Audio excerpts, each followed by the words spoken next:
Bonjour, bienvenue sur Venez Raisonnant. C'est un privilège d'être avec vous sur cette plateforme qui nous permet de partager avec vous les différentes études et questionnements que nous avons.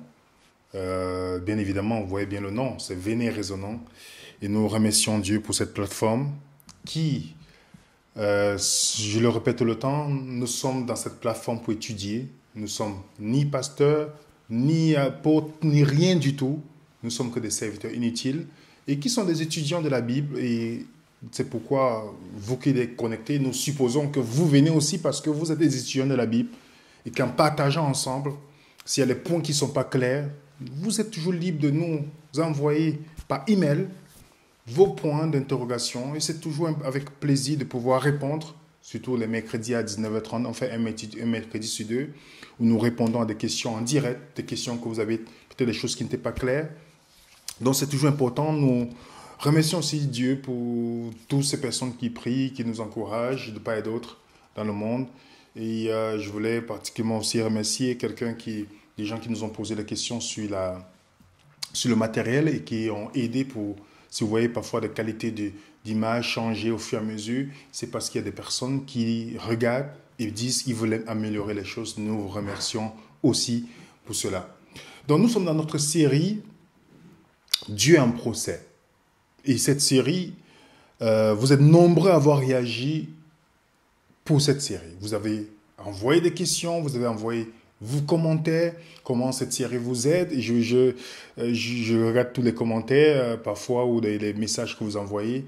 Nous remercions, c'est tout, la gloire revient à Dieu parce que nous tous, nous étudions toujours. Nous continuons à nous remettre en question. Parce que, étant né du même musulman, c'était très difficile pour moi de concevoir qu'il y ait des similitudes entre le Dieu de l'islam et le Dieu du chrétien. Il n'y a pas de similitude. Ce n'est même pas la même description. Alors, en étudiant en plus profondeur la Bible, et c'était une évidence par la grâce de Dieu. Et je pense que c'est grâce à Dieu qu'on arrive à ce point. Parce que lorsqu'on dit Dieu amour, et que finalement il y a des points obscurs dans notre esprit, on se dit, c'est difficile l'amour, mais, vous voyez, il y a toujours un mais. Parfois, vous voyez dans l'expression, ce mais nous pousse à ne pas avoir la paix. Mais quand on découvre que Dieu est vraiment amour, dans notre étude précédente, on a fait la colère de Dieu enfin révélée. Et j'ai fait cette étude avec plusieurs personnes qui m'ont dit qui aurait imaginé que c'est ça la colère de Dieu qui est différente de la colère de l'homme. Parfois, nous faisons la transmission de notre colère en disant que c'est exactement ce que Dieu est. Mais la Bible nous montre le contraire. En tout cas, nous, aujourd'hui, nous allons aller dans la continuité de ce que nous avons fait la semaine passée. Aujourd'hui, le titre, comme vous pouvez le voir à l'écran, Dieu en procès, quand l'amour l'emporte sur la prophétie. Que Dieu nous inspire et qu'il nous garde dans ce moment d'étude, qu'il nous donne l'Esprit Saint afin que nous soyons concentrés et que nous puissions mieux comprendre sa parole. Il est important pour nous de ne pas prendre des choses pour acquis lorsqu'on parle de la parole de Dieu. Nous devons vérifier comme des Bériens. Même ce que nous disons, ce n'est pas des paroles d'évangile. Nous sommes des hommes faillibles. Comme Paul dit, Jésus-Christ est venu sauver les pécheurs dont je suis le premier. Nous sommes des pécheurs. Le fait de partager avec vous ces vérités bibliques ne nous met pas en dessus d'un être humain. Nous sommes sujets à l'erreur. Seul Dieu possède la vérité. Seul Dieu est vérité. Donc, c'est pourquoi il est important de vérifier avec la loupe tout ce que nous disons. De ne pas seulement regarder comme si on regardait un match de foot. De ne pas regarder comme si on regardait un spectacle. Non. L'église primitive, c'était l'église des gens qui étudiaient, qui ne venaient pas s'asseoir pour regarder quelqu'un qui fait de show devant eux. Non. De regarder avec la Bible. Qu'est-ce qu'il dit? Est-ce que c'est vrai? Il faut, dans le temps que nous vivons, vérifier ce que nous disons. C'est très important. Donc là, lorsqu'on a parlé de la colère de Dieu, enfin révélée, nous avons vu que la colère de Dieu est loin de ce que nous avons imaginé. La colère de Dieu, c'est lorsqu'il accepte de respecter le choix de celui qui décide d'aller contre sa volonté. Voilà la colère de Dieu. Et lorsque Moïse, dans Exode 33, lorsqu'il dit à Dieu, fais-moi voir ta gloire, dans Exode 33, verset 18, lorsque Dieu apparaît, il dit, je ferai passer mon nom. C'est-à-dire, on a déjà parlé de ça, le nom dans la Bible, c'est le caractère. Qu'est-ce que Moïse dit? Éternel, éternel, Dieu miséricordieux, lent à la compassion, lent à la colère. Donc, Dieu est lent à laisser le péché sans tout faire pour le sauver. Le péché, pardon. Dieu est lent. Donc, ce n'est pas parce que tu as fait quelque chose une fois que Dieu te laisse. Non, il est lent jusqu'à ce que tu dises, j'en ai marre, je ne veux plus, je vais suivre ma voie. Alors Dieu dit, ok, je vais respecter ton choix. Il est lent à la colère. Pas notre colère. Il est lent à laisser le pécheur aller dans sa voie. Il va faire tout ce qui est son possible jusqu'à la personne dit, je ne veux rien. Et nous savons, Dieu amour. Ça, c'est une définition unique au christianisme. Il n'est pas aimant, il est amour. Sa nature, c'est l'amour. Et celui qui a révélé son caractère, c'est Jésus. Donc lorsqu'on dit Dieu amour, ça veut dire que Dieu est patient. Il est plein de bonté. Il n'est point envieux. Il ne se vante point, il ne s'enfle point d'orgueil. Il ne fait rien de malhonnête. Comprenez bien, ça c'est quand vous remplacez, on dit souvent ça dans les mariages, pourtant, ici on parle de l'amour agapé, pas l'amour éros. Il ne fait rien de malhonnête. Il ne cherche point son intérêt. Il ne s'irrite point. Parlant de notre irritation que Paul dit. Il ne soupçonne point le mal. Il ne se réjouit point de l'injustice, mais il se réjouit de la vérité. Il excuse tout, il croit tout, il espère tout, il supporte tout. Imaginez si vous et moi on avait ce type d'amour. Si on avait ce type d'amour envers les uns les autres.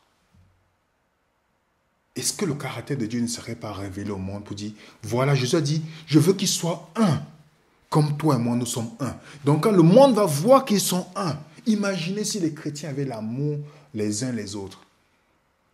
Un amour vrai, pas la colère humaine qui tend à détruire l'autre. Dieu est lent à colère parce qu'il connaît les pensées de l'autre. Lorsque nous, l'homme qui ne peut voir le cœur condamne, Dieu, lui qui voit dans nos cœurs, il compatit. C'est pourquoi il dit qu'il est lent à la colère. L'amour ne fait point de mal. C'est l'amour, la seule chose qui donne la valeur à tout ce que nous faisons, c'est l'amour agapé. Et ce que Paul fait comprendre, que cet amour-là, c'est seulement Dieu. Et dans 1 Corinthiens 13, le verset 8, il dit, l'amour ne périt jamais. Jamais. Les prophéties prendront fin. Les langues cesseront, la connaissance va disparaître. Est-ce que vous comprenez ce qu'il dit ici? Tout ça va disparaître. Dieu n'est pas connaissance, même si c'est le tout. Dieu n'est pas puissance, même s'il est tout puissant. Même s'il a la puissance. Dieu n'est pas justice. Mais on nous dit clairement ici, comme il est bien mentionné, les prophéties prendront fin. Oui, qu'est-ce que la prophétie? Je vais donner quelques petits points. On va voir quelques petites choses parce que c'est très important qu'on bâtisse ça ensemble avant d'arriver au point de notre présentation. Si vous nous le permettez. Prophétie veut dire annonce, anticipation, divination, oracle, prédiction, présage, prévision. Prédication faite par un prophète. Révélation de Dieu sur les événements à venir faits dans les Écritures. C'est pourquoi dans la Bible, on a 3 types de prophéties. On va parler des 3 types de prophéties aujourd'hui. Ce n'est pas ça qui nous intéresse. On a la prophétie classique. Il y a les prophéties apocalyptiques qui parlent de la fin de temps. Ça, c'est les prophéties fixes. Il y a les prophéties typologiques. Ce qui nous intéresse, c'est dans la prophétie classique. Dans la prophétie classique, il y a ce qu'on appelle les prophéties conditionnelles. Les prophéties conditionnelles, ça dépend de la réponse de l'homme. Lorsque Dieu dit qu'il y a envoie des gens pour dire qu'il y a quelque chose qui va arriver, tout dépend de la réponse de ce que les gens font. Parce que ce que nous allons faire, on va voir dans les histoires comme Sodome et Gomorrhe et autres, que Dieu, Amos 3, verset 7, Dieu ne fait, car le Seigneur l'Éternel ne fait rien, comprenez bien l'expression, rien sans avoir révélé son secret à ses serviteurs les prophètes. Donc Dieu ne fait rien. Et Dieu ne change pas, il ne fait rien. Il n'y a rien qui peut arriver sans que Dieu n'envoie des personnes pour avertir qu'il y a des choses qui vont se passer. Dieu ne prend pas les gens par surprise sur les événements. Pour sa venue, personne ne connaît l'heure. Mais pour les événements, Dieu précise. Il envoie toujours, il ne fait rien. Il ne change pas sa méthode. Et dans le mot prophète, le prophète c'est Nabi en hébreu, qui veut dire l'homme qui parle, qui a reçu une inspiration, celui qui est appelé. Dieu ne fait rien sans avoir révélé à ses serviteurs. On a un exemple du rôle de prophète dans la Bible. Dans Exode 7, l'histoire de Moïse, l'Éternel dit à Moïse, « Vois, je te fais Dieu pour Pharaon, Aaron ton frère sera ton prophète. » Dieu fait ici l'exemple, c'est-à-dire c'est Moïse joue le rôle de Dieu. Il dit un message à Aaron et c'est Aaron qui peut annoncer cela à Pharaon. Ok?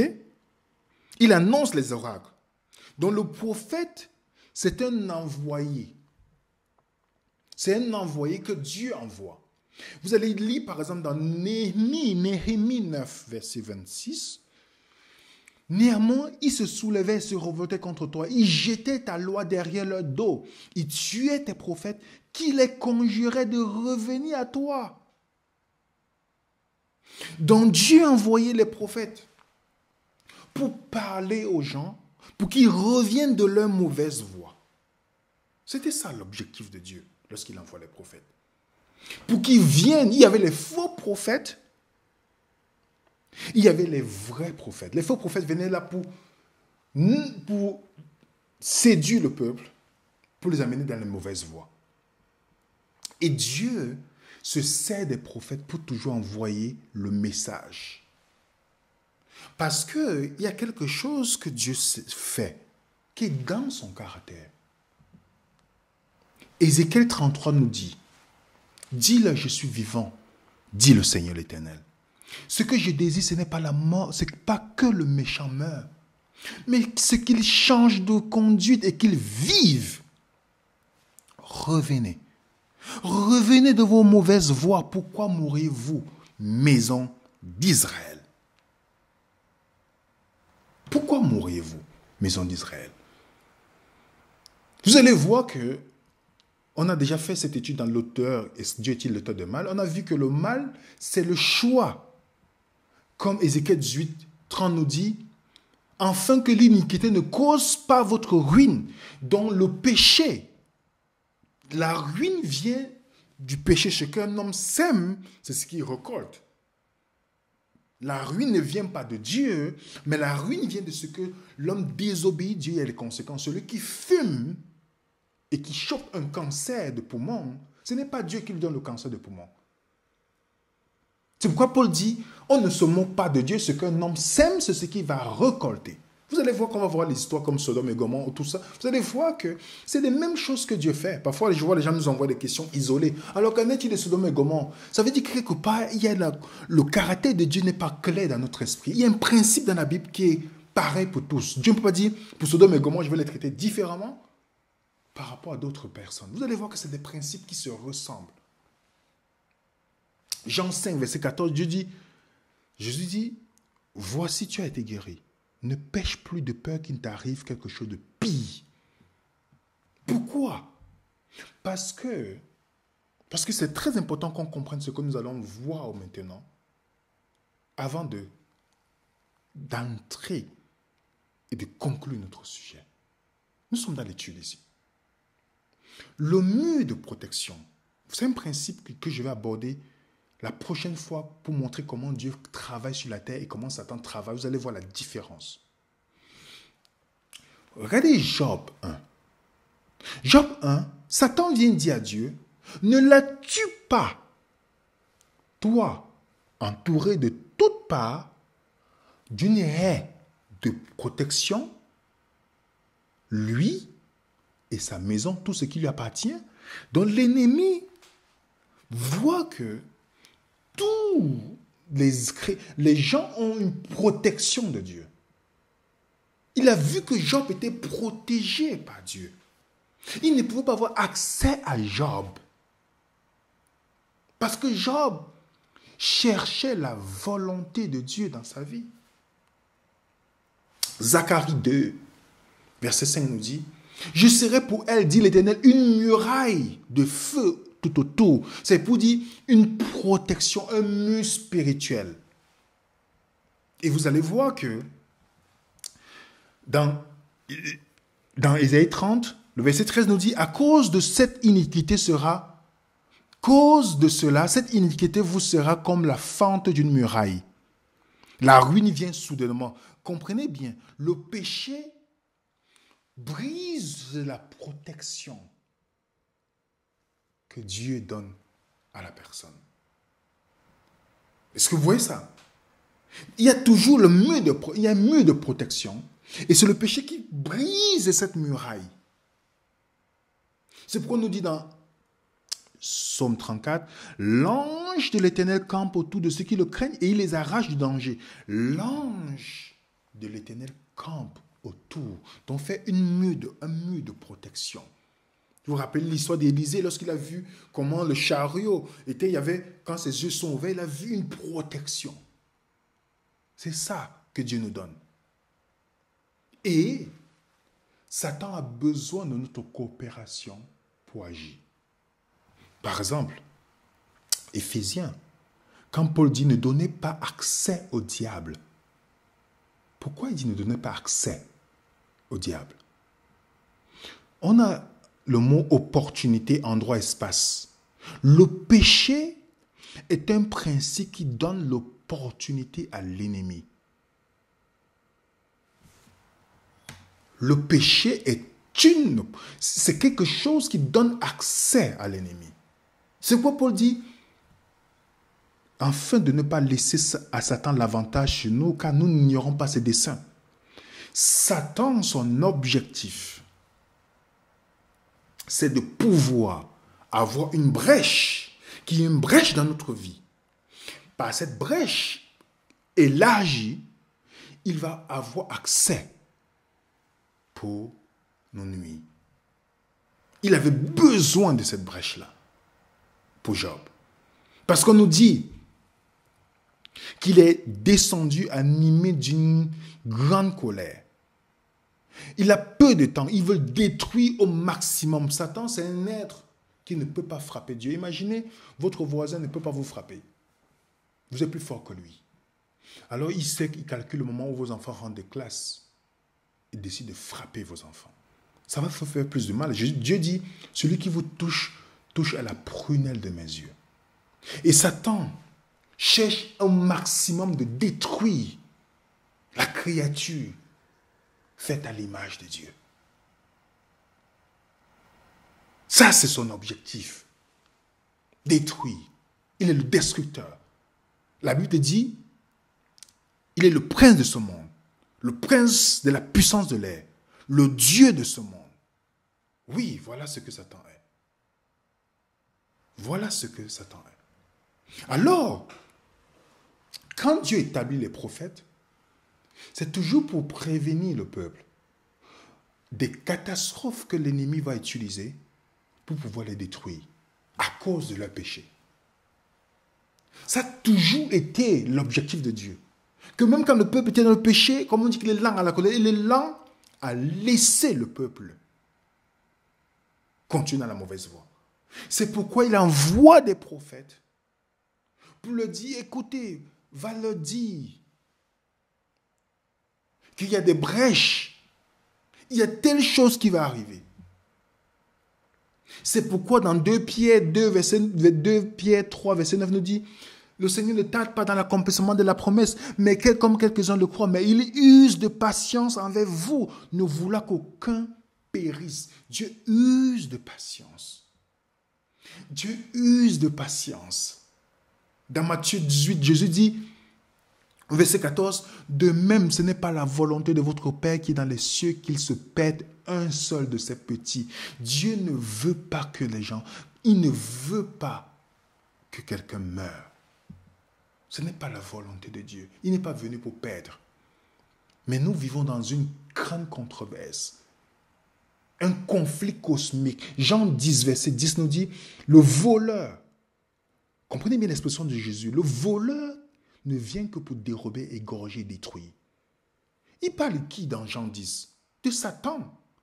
Son objectif, c'est de détruire.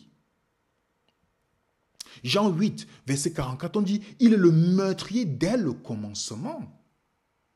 Il est le meurtrier, le père du meurtre, le père du mensonge.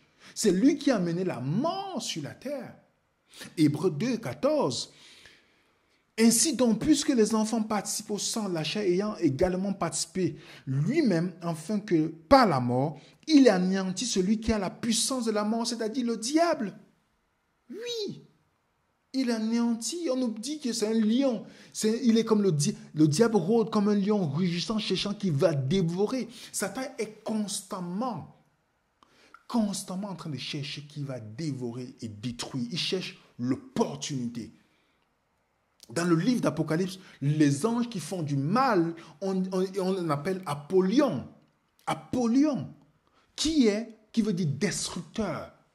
L'ange de l'abîme, le destructeur. Est-ce que vous voyez, les amis? Parce que maintenant, nous allons entrer dans ce que nous allons conclure aussi par ça. Si on a compris qu'il n'y a rien qui vient dans la prophétie conditionnelle, quand Dieu dit qu'il y a une ville qui va être détruite, quand Dieu dit qu'il y a telle situation qui va être détruite, Dieu ne fait rien sans envoyer des serviteurs dans cet endroit pour prévenir. Puisqu'il est lent à la colère, il est lent à laisser le pécheur dans son péché pour sauter détruire. Il est lent à la colère. Donc, qu'est-ce que Dieu fait? Il ne fait rien sans envoyer ses serviteurs, les prophètes. Parce qu'il ne veut pas que le méchant meure. C'est pourquoi Jésus dit, aimez vos ennemis. Dieu est celui qui aime son ennemi. Il y a beaucoup de chrétiens qui prêchent même. Mais ils ont la haine de leurs ennemis. Ils sont prêts à tout pour nuire. Ils sont contents, ils se réjouissent lorsque quelque chose de mal arrive à quelqu'un d'autre. Ils appellent des personnes au téléphone, ils se réjouissent, ils font des vidéos, ils font tout. Dans le mensonge. Il y a des chrétiens comme ça. Mais Dieu, dans son caractère, Jésus dit, il se tourne dans Matthieu chapitre 5, il dit, aimez vos ennemis. Nous, quand on déteste quelqu'un, on espère que quelque chose lui arrive de mal, de mauvais. On est satisfait parce qu'on n'est pas converti, bien évidemment. Mais Dieu aime son ennemi. Il ne veut pas la mort. Dieu pleure. Quand quelque chose arrive à sa créature, il pleure. Même si la personne ne l'a pas cherché, il est dans la souffrance. Quelle mère, même si son fils est criminel, si elle est vraiment équilibrée, quelle mère va rejeter son enfant qu'elle a porté pendant 9 mois? Quelle mère le fait? Et Dieu dit, si ton père et ta mère t'abandonnent, moi je ne t'abandonnerai jamais. Alors la question que nous devons nous poser maintenant, est-ce que c'est Dieu qui détruit la Sodome et Gomorrhe, Noé, plusieurs endroits dans la Bible? Nous avons expliqué des principes. Des principes comme les expressions idiomatiques. Lorsqu'on dit, lorsque vous entendez dans la Bible, Dieu a dit, je vais détruire la ville. Ça ne veut pas dire que c'est lui qui va détruire. Ça, c'est des expressions idiomatiques. On a expliqué cela, que beaucoup de scolaires de la Bible, ceux qui étudient, qui ont regardé les contextes bibliques, ont toujours dit, il ne faut jamais étudier la Bible sans respecter ce principe. Vous allez voir dans un endroit, on dit, le mauvais esprit de Dieu excita David à faire le dénombrement, dans le livre de Samuel. Mais dans le livre de Chroniques, on dit, c'est Satan qui a incité. Ce n'est pas Dieu réellement, mais c'est Satan. Donc, dans la tête de beaucoup de prophètes de l'Ancien Testament, ils croyaient à la souveraineté de Dieu. Que tout ce qui arrive, bien comme mal, vient de Dieu. Mais quand on met la loupe de plus près, on se dit, c'est pas vrai. Puisque celui qui vient révéler qui Dieu est réellement, nous ouvre les yeux. Il est la lumière qui amène l'éclairage sur la question, sur le caractère de Dieu, qui est Jésus-Christ. C'est Jésus, il est la lumière du monde. Je vais vous donner un exemple. Parce qu'on a encore beaucoup à étudier sur cette série. Et que je recommande fermement de télécharger la vidéo, de prendre le document que nous mettons dans nos groupes WhatsApp et Telegram, et de refaire l'étude soi-même, et de partager, surtout avec les enfants. Parce qu'il y a beaucoup, j'étudie aussi à distance avec les enfants. Quand vous entendez les enfants, lorsqu'on leur parle du caractère de Dieu, ils disent, waouh, Dieu n'est pas comme mon père. Vous entendez de la bouche d'un enfant, Dieu n'est pas comme mon père. Mon père, quand il est en colère, il frappe quelque chose. Donc, c'est pas, Dieu est différent de mon père. Quand vous entendez ça de la bouche d'un enfant, vous comprenez pourquoi c'est très important d'étudier le caractère de Dieu. Pour que l'enfant puisse comprendre que la colère de son père n'est pas la colère de Dieu. Combien de jeunes, parce qu'ils ont péché ou fait qu'ils ne veulent pas retourner à Dieu, parce qu'ils se disent, dans toutes les manières, Dieu va me détruire. Combien? On va revenir sur un texte. Matthieu 26, 31. Qu'est-ce qu'on peut lire dans Matthieu 26, 31? Parce qu'on va parler de mots frappés. Regardez ce qu'on nous dit. C'est Jésus qui parle en citant Zacharie 13, verset 7. On voit une colère de Dieu manifestée ici. Parce que Jésus est celui qui a subi la colère de Dieu. Ok? On a vu ensemble la colère de Dieu, c'est quoi? Vous vous rappelez, n'est-ce pas? Vous pouvez exprimer sur le chat. Vous vous rappelez ce qu'on a vu sur la colère de Dieu? Voilà un exemple clair, révélé par le Christ lui-même, dans son expérience de la colère de Dieu. Alors Jésus leur dit, je serai pour vous tous cette nuit une occasion de chute, car il est écrit, je frapperai le berger. Qui est le berger? Jésus. Je frapperai le berger et les brebis du troupeau seront dispersées. Ici, Zacharie. Zacharie 13, verset 7 dit, épée, lève-toi sur mon pasteur, sur mon berger, sur l'homme qui est mon compagnon, dit l'Éternel des armées. Frappe le berger et que les brebis dispersent, je tournerai ma main vers les faibles. Ça, voilà ce que Jésus cite ici, une prophétie accomplie, et on a l'impression que Dieu dit, c'est lui qui va frapper le berger. Mais la question que je vous posais, est-ce que c'est Dieu qui a frappé Jésus? Mais comment on interprète ce que la colère de Dieu que Jésus a expérimenté ici? Regardez le texte qui est à côté seulement. Un chapitre plus tard. Voilà comment Jésus ressent le fait que Dieu l'a frappé. Et vers la 9e heure, Jésus s'écria d'une voix forte. Eli, Eli, lama sabachthani. C'est-à-dire, mon Dieu, pourquoi m'as-tu abandonné? Est-ce que vous voyez ici, les amis, que Jésus a subi la colère de Dieu, qui est le fait qu'il devenait péché, en portant le péché de l'humanité, et Dieu l'a enlevé sa protection à cause du péché. Qui n'a pas compris ici, les amis? Parce que le document sera disponible. Quelque part, on dit, Dieu, je frapperai. Mais finalement, comment Jésus a ressenti le fait que Dieu le frappe? Ce qu'il a laissé. Le péché, il devenait péché. Alors, la protection de Dieu est retirée. Et qui a frappé Jésus? Qui a fait du mal? Qui a utilisé les soldats romains pour faire? C'est Dieu? Oh non! Pas du tout. C'est Satan. on reviendra sur la question. Est-ce que vous voyez bien? Une fois que Jésus a perdu la protection, vous savez que Jésus, il a dit à Pilate dans Jean 19, Pilate lui dit, est-ce à moi que tu parles, que tu ne parles pas? Ne sais-tu pas que j'ai le pouvoir de te détruire, que j'ai le pouvoir de te relâcher? Jésus répondit, tu n'aurais sur moi aucun pouvoir s'il ne t'avait été donné d'en haut. Plusieurs fois dans la Bible, Jésus dit, mon heure n'est pas encore venue, on ne pouvait pas mettre la main sur lui. On ne pouvait pas mettre la main sur lui. Jean 7, verset 30. À ce moment, il n'avait pas le pouvoir. À quel moment Jésus a perdu la protection de Dieu, qui était la colère de Dieu? Puisqu'il y a Gethsemane, vous savez très bien, il a bu la coupe de la colère. C'était le fait que Dieu l'a laissé entre les mains de ses ennemis. Il devenait péché, il portait le poids du péché de l'humanité. Donc l'ennemi, quand vous en voyez dans la Bible, quand vous dit Dieu a frappé, Dieu, la colère de Dieu,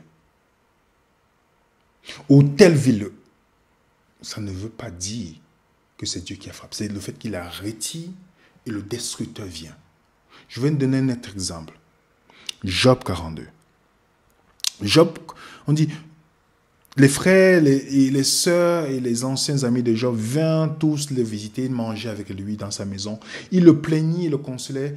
Tous les malheurs que l'Éternel avait fait venir sur lui. Est-ce que c'est Dieu qui avait fait venir les malheurs dans la vie de Job?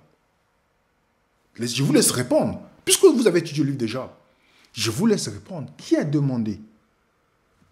On a Job 1, verset 12. L'Éternel dit à Satan, voilà, tout ce qui lui appartient est à ton pouvoir. Seulement ne mets point la main sur lui. Et Satan sortit devant. On sait très bien, une fois, les catastrophes sont venues.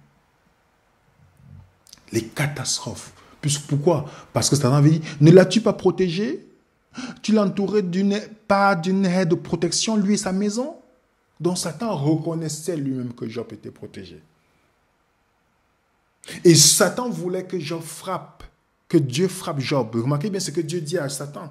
Dieu dit à Satan, as-tu remarqué mon serviteur Dieu? Il n'y a personne comme lui sur la terre. C'est un homme intègre, droit, craignant Dieu. C'est détournant du mal.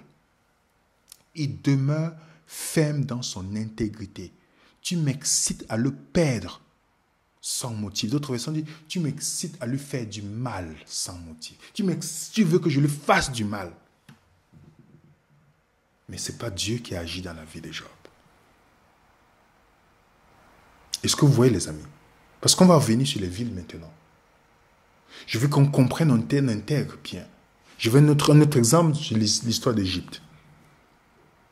Cette nuit, Exode 12, 12, je passerai devant le pays d'Égypte. Je frapperai tous les premiers-nés. Remarquez bien. Je frapperai tous les premiers-nés du pays d'Égypte. Alors quelqu'un te dit, oh oui, Dieu a dit qu'il va frapper depuis les hommes jusqu'aux animaux. Je vais exercer mon jugement. On viendra aussi sur Dieu en procès. C'est quoi le jugement d'après Dieu? D'après la Bible. Voilà ce qu'on nous dit. Regardez juste le verset plus bas. Quand l'Éternel passera pour frapper l'Égypte et verra le sang sur le linteau. Remarquez bien, il n'y a aucun jugement qui vient dans une ville sans que Dieu envoie des personnes pour prévenir et leur donner, les sceller. Le sang qui était là, c'était un scellement qu'ils avaient reçu. Chacun, et vous allez remarquer, il y a les Égyptiens qui ne sont pas morts, qui sont partis avec eux. Vous lisez Nombres chapitre 11, vous allez voir, il y a les Égyptiens qui sont sortis avec eux. Donc ceux qui avaient accepté la protection contre la destruction n'ont pas vu la mort. Regardez bien ce qui suit.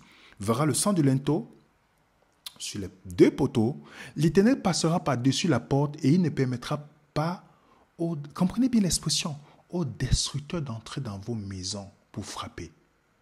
Donc, en principe, quand on dit Dieu va frapper, ce n'est pas lui qui frappe. C'est le destructeur qui va venir frapper. Ça veut dire, quand on dit Dieu va frapper, il va permettre. Il ne permettra pas aux destructeurs d'entrer dans vos maisons pour frapper. Les amis, je pense qu'avec la vidéo sur la colère de Dieu révélée et cette vidéo, si quelqu'un n'a pas compris, alors moi je sais plus ce que je peux faire, mes frères et sœurs. Parce que s'il n'y a que le Saint-Esprit qui convainc les personnes. Quand on prend le temps de regarder la Bible en détail, on voit ce principe. Il n'y a que le destructeur. Dieu n'est pas là pour détruire les gens. Une fois que vous n'acceptez pas son moyen de sauvetage, comme dans l'histoire de Noé, qui a prêché pendant 120 ans, on nous dit qu'il a prêché aux esprits en prison. Ce n'est pas dire les esprits qui sont en prison. Non, c'est-à-dire le mot des gens qui sont dans le péché. Comme Pierre dit, lorsqu'il a péché, il a 120 ans, il a dit voilà le moyen pour le sauver. Alors, vous allez me dire c'est Dieu qui les a détruits ou Dieu a donné le moyen de protection, le destructeur est venu. Allons dans Sodome et Gomorrhe. Sodome et Gomorrhe. Qu'est-ce qui est arrivé? Si on va de plus près dans la Bible, on va voir des endroits où on parle de l'histoire de Sodome et Gomorrhe. C'est très important de laisser la Bible parler. On a par exemple, dans Ésaïe 3, versets 8 à 9, on nous dit, certes, Jérusalem est renversée et Juda est tombé parce que leur langue et leurs actions sont contre l'Éternel pour irriter les yeux de sa gloire. Ce qu'ils montrent sur leur visage rend hommage contre eux. Ils ont publié leur péché comme Sodome. Ils ne se cachent pas. Malheur à leur âme, car ils ont attiré le mal sur eux. Alors on compare Sodome et Jérusalem qui est renversé. Comment le mal est venu? Ce qui est venu, c'est le Dieu ou c'est le mal qui a attiré le désastre sur eux? On compare Sodome et Gomorrhe, Sodome ici à Jérusalem. On sait très bien que c'est le péché du peuple dans ce temps qui faisait ce qu'ils étaient à la portée de Satan. Et l'ennemi utilisait les nations païennes pour venir les attaquer. Lamentation 4, verset 6. Le châtiment de la fille de mon peuple est plus grand que celui de Sodome, détruite à un instant sans que personne n'ait porté la main sur elle. Ah! Sodome et Gomorrhe, ce n'est pas la main divine qui intervient dans la vie de Sodome et Gomorrhe. Non. Pas du tout. Dieu n'a pas porté la main sur la ville. On va continuer. Ésaïe 1, verset 9 à 10. Si l'Éternel des armées ne nous ait pas conservé un faible reste, nous serions comme Sodome, nous ressemblerions à Gomorrhe. Écoutons la parole de l'Éternel. Chef de Sodome, prête l'oreille à la loi de notre Dieu, peuple de Gomorrhe. Qu'est-ce qui est arrivé à cette ville? Ils ont péché contre Dieu. Et quand Dieu a dit à Adam et Ève, si tu manges, tu vas mourir, je vais te tuer. C'est ce que Dieu lui a dit, non. Le jour que tu vas manger, tu vas mourir. Les conséquences de leur péché a ruiné la ville. On va aller dans Osée 11. Osée 11 nous donne encore d'autres détails. C'est pourquoi il faut toujours comparer le texte avec la Bible. Il faut regarder les différents textes. Que ferais-je de toi, Ephraïm? Ephraïm, ce n'est pas la personne, c'est parlant du peuple. Donc, Dieu utilise le nom Ephraïm comme un terme générique, de la même manière qu'il utilise parfois le nom Juda pour désigner une population entière. Que ferais-je de toi, Ephraïm? Dois-je te livrer, Israël? De te traiter comme Atma? Te rendrais-je semblable à Téboyon? Mon cœur s'agite au-dedans de moi. Toutes mes compassions sont émues. Donc Dieu dit qu'est-ce qu'il dit? Est-ce qu'il va les livrer? Est-ce qu'il va les abandonner? Ça veut dire les abandonner entre les mains de l'ennemi. Est-ce que je vais abandonner cet Israël comme j'ai abandonné Atma? Est-ce que je vais les livrer entre les mains de l'ennemi? Est-ce que je vais les laisser dans leur voie? Regardez, retenez bien le mot Atma qui est là. Deutéronome 29. Le 5e livre de Moïse. À la vue du soufre du sel, comprenez bien ce que Moïse décrit de Sodome et Gomorrhe plus tard. À la vue du soufre du sel, de l'embrasement de toute la contrée, où il n'y aura ni sémence, ni produit, ni aucune herbe qui croisse, comme au bouleversement de Sodome, de Gomorrhe, Adma et de Tébouan, que l'Éternel détruisit par la colère et dans sa fureur. Quelle était cette colère? Il a laissé que ces embrasements puissent prendre la ville. Est-ce que vous voyez ça? Les mêmes villes comme Sodome et Gomorrhe, Adma. C'est très important de voir, quand on nous parle de soufre et toutes ces choses, qui sont les éléments qui étaient, quand les archéologues, j'ai regardé encore hier, avant-hier aussi, les archéologues disaient que cette ville était remplie de soufre et d'embrasement. Et j'ai dit, waouh! Donc, la destruction, comme la ville d'Adma et Tébouam, je ne sais pas si je prononce bien, ces villes ont été détruites, non pas que Dieu est venu pour les détruire, mais à cause de leur péché, ça a permis qu'il y ait l'embrasement et qu'ils soient détruits. Est-ce que vous voyez, les amis? Ce n'est pas Dieu, quand vous posez la question, ce n'est pas Dieu qui est derrière pour détruire les gens. Posez-vous la question sur Jésus. Quand les disciples ont dit à Jésus, les disciples Jacques et Jean, voyant cela, dit, « Seigneur, veux-tu que nous commandions le feu descendre du ciel et les consume ?» Jésus se tourna vers eux, les réprimant, disant, « Vous ne savez de quel esprit vous êtes animés, car le Fils de l'homme n'est pas venu. Non, il est venu, non pour perdre, c'est-à-dire pour détruire. Le mot qui est là, c'est détruire les âmes, mais pour les sauver. » Voilà un exemple de la destruction. Vous allez voir les villes détruites. Dieu n'a jamais, il n'y a aucune destruction que Dieu permet dans une ville sans envoyer des personnes. Sans envoyer des personnes. Et parfois il dit, l'iniquité n'est pas encore montée jusqu'à son terme. Donc il laisse malgré cela, il laisse les injustices se faire. Parce qu'il espère sauver. Il laisse. Est-ce que vous pensez que Dieu est tranquille? Non. Il dit l'iniquité n'est pas encore arrivée jusqu'à moi. Dieu n'est pas venu pour perdre les gens. Il envoie toujours. Vous avez l'histoire des livres d'Ézéchiel. Ézéchiel 8. La ville de Juda commet des abominations énormes contre Dieu. Énormes, jusqu'à se tourner pour adorer le soleil. Dieu envoie Ézéchiel pour leur dire, fais-les connaître leur abomination, qu'ils reviennent à moi, Ézéchiel 16. Vous lisez Ézéchiel chapitre 16. Et Dieu dit, tu t'es prostitué. Tu as prodigué des prostitutions à tous les passants. Tu as même contaminé les gens par ton habitude de vie.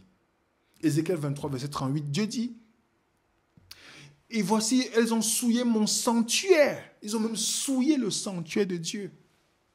Et profané ses sabbats. Ils sont allés loin. Combien de temps Dieu a attendu? Plusieurs années. Est-ce que Dieu n'a pas envoyé des prophètes pour le dire? Il a envoyé Ézéchiel. Est-ce qu'ils ont bien accueilli Ézéchiel? Non. On nous dit bien, excusez-moi, je suis un peu allé plus vite. On nous dit, dans Ézéchiel 9, verset 1 à 6,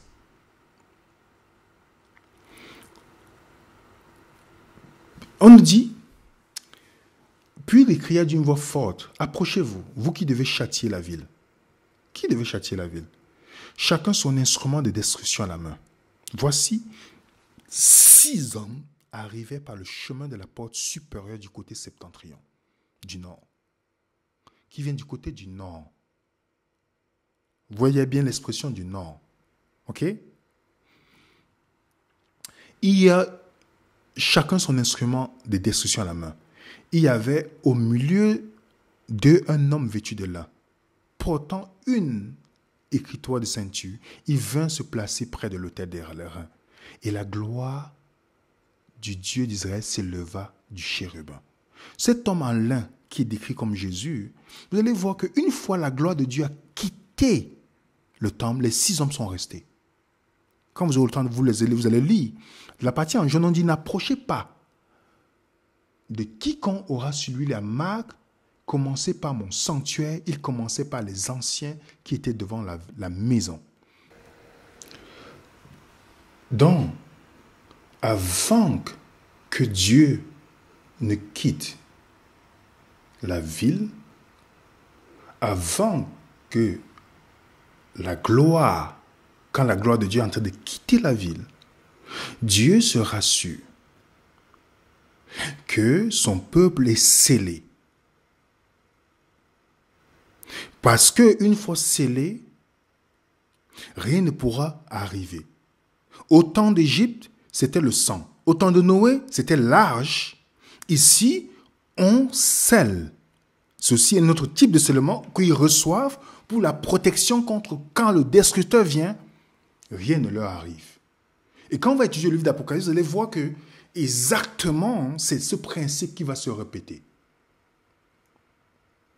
Donc, la destruction qui va venir, qui est venue au temps d'Ézéchiel, ceux qui étaient marqués, scellés par Dieu, n'ont pas vécu cette destruction. Comme au temps de Noé, ceux qui ont accepté la voie de Dieu pour la protection ont été sauvés. Au temps de Jéricho, quand Dieu a envoyé Josué dans cet endroit, il a sauvé. Ceux qui ont accepté le message de Josué sont sortis avec Josué. Ça, c'est un principe que vous allez retrouver. Il n'y a aucune destruction arbitraire que Satan fait sans que Dieu n'ait prévenu des gens. Et au temps d'Ézéchiel, ils ont fait une abomination terrible, ils ont adoré. Qu'est-ce qu'ils ont fait? Ils sont allés adorer le soleil. Le soleil. Ils ont tourné le dos à Dieu pour se tourner vers le soleil. Voilà ce qui leur est arrivé. Alors, qu'est-ce qu'on voit comment Dieu fonctionne ici? Dans le livre d'Apocalypse, je vous laisse lire.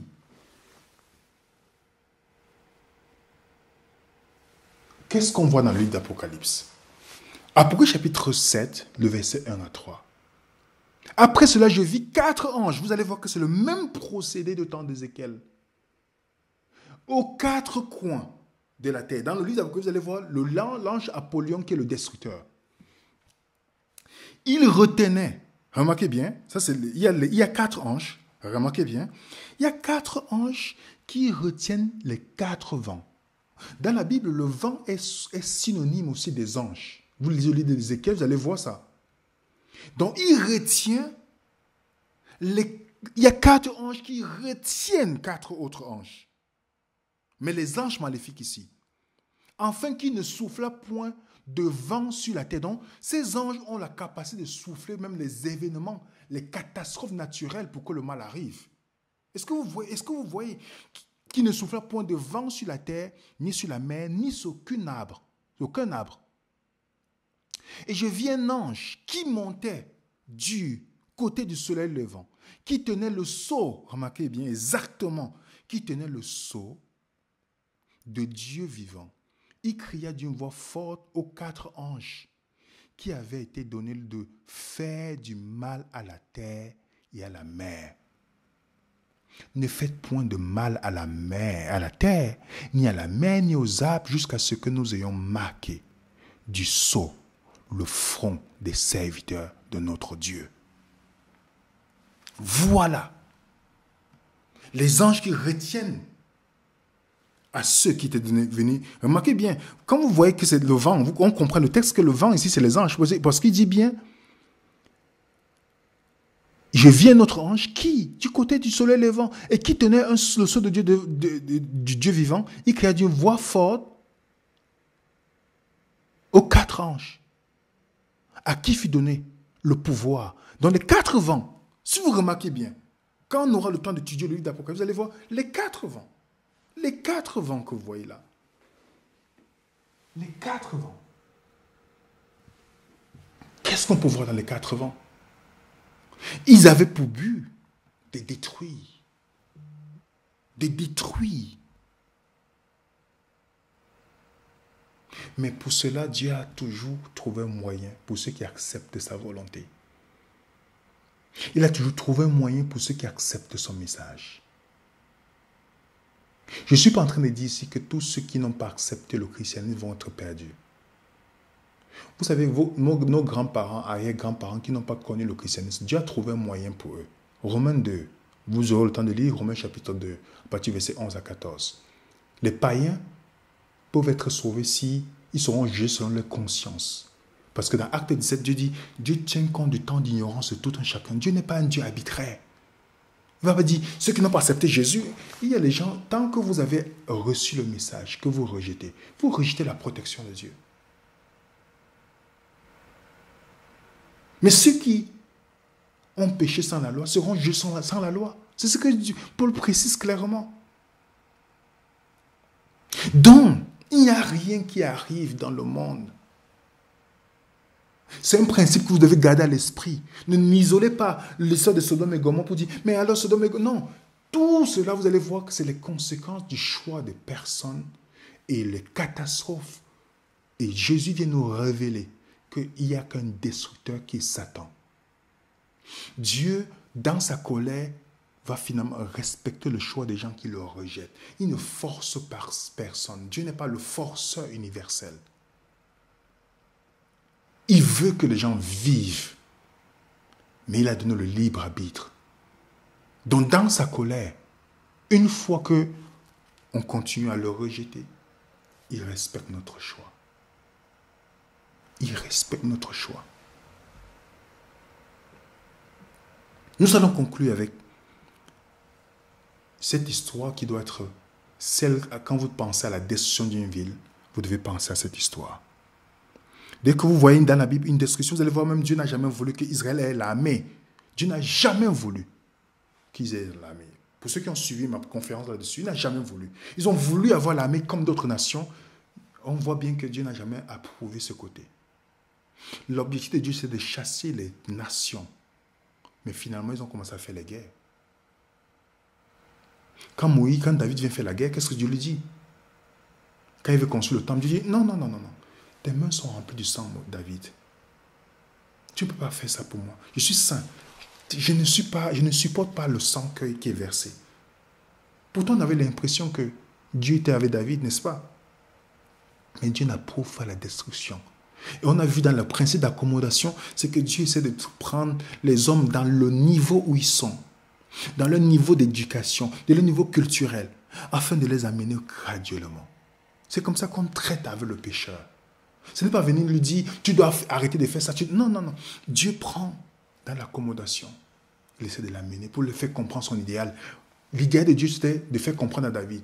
David, mon idéal, ce n'est pas le sang versé. Ce n'est pas le sang versé, David. Donc, comment l'amour triomphe sur la prophétie? Je n'ai pas des prophéties conditionnelles ici.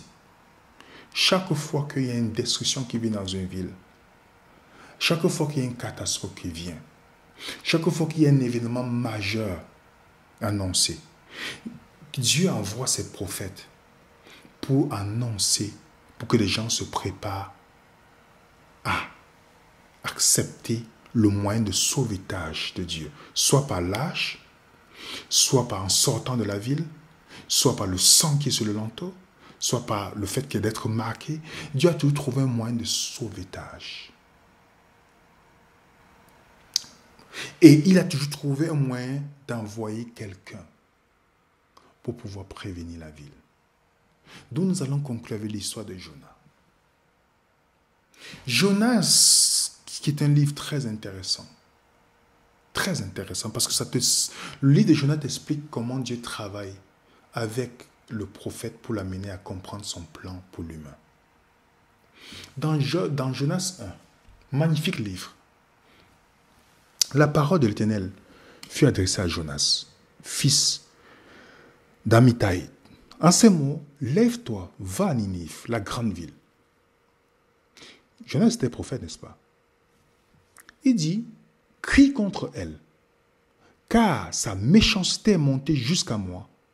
Et Jonas se leva pour s'enfuir à Tarsis. Jonas ne voulait pas. Les gens de Ninive, c'était les ennemis d'Israël. Ils ne voulaient pas. Jonas n'était pas encore arrivé au point où il avait compris. Il était prophète de Dieu, mais il n'avait pas compris tout. Je vous ai dit, Dieu fonctionne, c'est l'accommodation. Pas parce qu'on parle de Dieu qu'on a tout compris et qu'on est parfait dans le caractère. Dieu l'envoie et Jonas fuit. Il ne veut pas aller. Il veut fuir loin de la face de Dieu. Pour lui, il est hors de question que ces gens comprennent la bonne nouvelle. Pour Jonas, il fallait qu'il soit détruit. Et beaucoup de personnes vont nous reprocher même. Certaines personnes vont dire, mais pourquoi vous parlez de Dieu comme ça, comme si Dieu... Non, je ne suis pas en train de dire que Dieu va permettre que le pécheur soit sauvé. Non, le pécheur repentant. Beaucoup de personnes sont contentes de l'idée que Dieu va détruire les autres. Parce que ça les arrange. Puisqu'ils sont devenus un peu, ils mangent le brocoli maintenant tout le temps. Alors ils se disent, comme celui-là mange encore sa chair de poulet et autres, alors je serais content que Dieu le détruise parce que moi j'ai fait des efforts. Ça c'est une mauvaise conception de Dieu, les amis. Pourtant manger santé c'est bien, mais ce n'est pas un moyen de salut. Et Dieu envoie Jonas. Jonas déteste il n'aime pas les gens de Ninive. Il ne veut pas obéir à Dieu. Et vous allez voir, c'est à la fin du chapitre. Ce n'est pas qu'il déteste réellement. C'est pas, vous allez voir ce que je dis, vous allez voir, Jonas donne la vraie raison à la fin. Il donne lui-même la vraie raison pour laquelle il ne veut pas aller. Et vous allez voir dans le livre de Jonas, une fois qu'il refuse, il tombe dans le ventre du poisson. N'est-ce pas? Et il plaide, il demande à Dieu, oh Seigneur, aide-moi, aide-moi. Dieu le délivre de là. Et Dieu l'envoie à Ninive. Il n'est pas à Ninive. Il part. La parole d'Éternel fut adressée à Jonas une seconde fois à ces mots. Lève-toi, va à Ninive. Parce que Dieu ne veut pas la mort des gens de Ninive. Il veut qu'avant la catastrophe, il doit le dire. Lève-toi, proclame-y la publication que je te donne. Jonas se leva et alla à Ninive selon la parole d'Éternel. Or, Ninive était une très grande ville, de 3 jours de marche. Jonas fit d'abord dans la ville une journée de marche. Il criait, disait, encore 40 jours, Ninive est détruite. Encore 40 jours, Ninive est détruite. Là, il dit ce que Dieu lui demande de faire. Prévenir des personnes de Ninive. On nous dit, les gens de Ninive crurent en Dieu. Ils publiaient un jeûne dont ils ont reçu le message. Il se revêtit de sacs depuis le plus grand jusqu'au plus petit. La chose parvint au roi de Ninive. Il se leva de son trône, ôta son manteau, se couvrit d'un sac et s'assit sur la cendre. Il fit faire dans Ninive cette publication par ordre du roi et de ses grands, que les hommes et les bêtes, les bœufs, les brebis ne goûtent de rien et ne pèsent point, ne boivent point d'eau, car les hommes et les bêtes soient couverts de sacs et qui crient à Dieu avec force, qui reviennent de toutes leurs mauvaises voies et les actes de violence dont leurs mains sont coupables. Vous voyez bien, qui sait si Dieu ne reviendra pas et se repentira pas? Déjà un point ici. Lorsque vous voyez dans la Bible qu'on dit que Dieu se repent, ce n'est pas la repentance de l'homme qui est à cause du péché. C'est le fait qu'il change d'avis vis-à-vis de la réponse de l'homme sur le message qu'il a donné. C'est ça la repentance, quand on dit la repentance de Dieu dans la Bible. Samuel l'a expliqué dans une vidéo. Qui sait si Dieu ne reviendra pas et se repentira pas? S'il ne renonce pas à son ardente colère, comprenez bien, s'il ne renonce pas à son ardente colère, ça dit laisser la destruction venir, les laisser dans le mal, en sorte que nous ne périssons point. Donc ils font le jeûne, ils crient à Dieu pour que Dieu ne les abandonne pas entre les mains du destructeur. Et Jonas, finalement, la catastrophe n'arrive pas dans la ville, comme c'était prévu. La ville, ils ont accepté le message de Dieu. Ils ont accepté la parole de Dieu. Ils ont accepté de s'humilier. Pas que Dieu voulait les humilier, de laisser leur mauvaise voie. Ils ont pris conscience de la repentance, ça fait mal. On dit, oh, je suis dans le péché. Ils ont pris conscience de ça. Et Jonas, ce qu'il a dit n'arrive pas. Ce qu'il a prophétisé. C'est pourquoi vous allez voir le thème. C'est quand l'amour emporte sur la prophétie. Tout dépend de l'homme. Dans la prophétie que Dieu envoie sur une catastrophe qui doit arriver, c'est la réponse de l'homme que Dieu attend. Et les gens de Ninive ont répondu à l'appel de Dieu. À l'appel, Dieu ne les a pas abandonnés. C'est-à-dire, Dieu ne les a pas laissés. Quand il dit abandonner, ne pense pas à abandonner. Non, Dieu ne les a pas laissés au destructeur à cause de leur péché. Non, ils ont changé de voie. Et voilà ce que le prophète Jonas dit à Dieu. Regardez comment Jonas dit. Cela déplut fort à Jonas. Il fut irrité. Il implora l'Éternel, lui dit, ah, l'Éternel, n'est-ce pas ce que je disais quand j'étais encore dans mon pays? C'est que je voulais prévenir en fuyant à Tarsis, car je savais que tu es un Dieu compatissant, miséricorde, lent à la colère, riche en bonté, et qui te répand du mal. Voilà le reproche que Jonas fait à Dieu. Parce que Dieu n'a pas détruit, n'a pas accepté que cette ville soit détruite. Parce que Dieu n'a pas abandonné, n'a pas laissé le destructeur, cette ville entre les mains du destructeur. Puisqu'ils ont changé de voie. Ils ne sont pas restés dans le mal qui devait amener cette destruction. Jonas reproche Dieu. Son reproche est que Dieu est trop miséricordieux. Dieu est lent à la colère, il est compatissant, il est riche en bonté. Comment on te reproche d'être bon? Maintenant, Éternel, prends donc la vie, car la mort est préférable à la vie. L'Éternel répondit. Vous remarquez comment Dieu fonctionne. Dieu n'a pas détruit Jonas. Dieu est en train de voir Jonas à son niveau. Fais-tu bien de t'irriter, Jonas, mon enfant? Fais-tu bien de t'irriter parce que je suis... Voilà ce que Dieu continue en disant. Dieu dit à Jonas, fais-tu bien de t'irriter à cause du raisin? Il répondit, je fais bien d'y mériter jusqu'à la mort. L'Éternel dit, tu as pitié du raisin qui ne t'a coûté aucune peine, et que tu n'as pas fait croire, qui est né dans une nuit et qui périt dans la nuit. Et moi, je n'aurai pas pitié de Ninive, la grande ville dans laquelle se trouvent plus de 100 villes, 120 000 hommes qui ne savent pas distinguer le droit de leur gauche, leur droite de leur gauche, et les animaux en grand nombre. Dieu dit, je n'aurai pas pitié de cette ville, dans la ville où il n'y a pas de gens qui ne savent pas distinguer le bien et le mal. Voici, je vais les laisser à la destruction sans prévenir qu'il y a un mal qui est en train de venir. Voilà le Dieu de la Bible. Voilà le Dieu de la Bible. Le titre, quand l'amour l'emporte sur la prophétie. C'était prophétisé qu'il devait être détruit et c'est la prophétie conditionnelle. Mais cela n'est pas arrivé à cause de l'amour de Dieu. Ils ont répondu à l'amour de Dieu et cela n'est pas arrivé.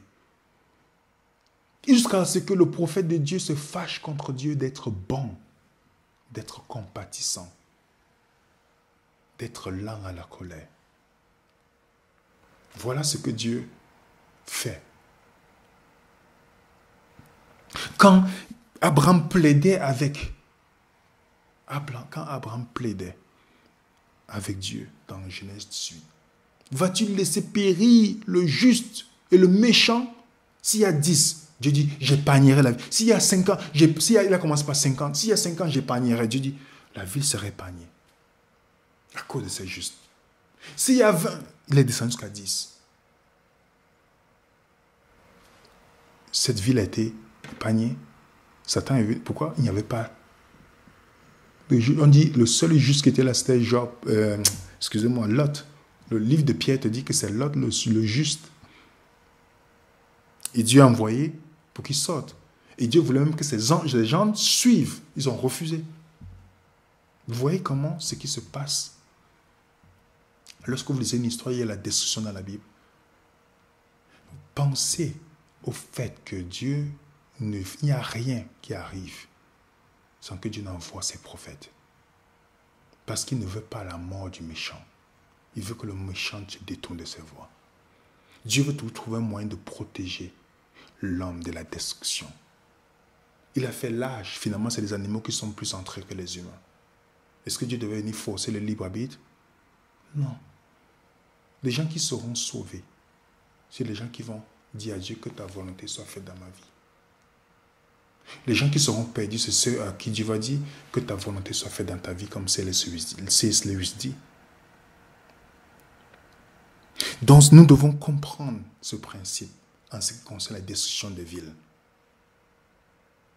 Dieu trouve, le livre d'Apocalypse nous parle que Dieu va sceller son peuple avant les destructions qui vont venir à la phase finale. Donc, la réponse que Dieu attend, c'est notre réponse vis-à-vis de l'évangile éternel que nous avons reçu.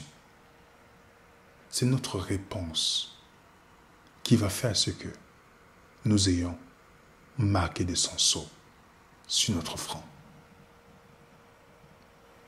Est-ce que vous comprenez, les amis? Parce que c'était très important qu'on fasse cette présentation qui est la suite de ce qu'on a fait sur la colère de Dieu révélée, enfin révélée. Et j'espère par la grâce de Dieu que vous avez compris. Vous pouvez faire le commentaire sur le chat.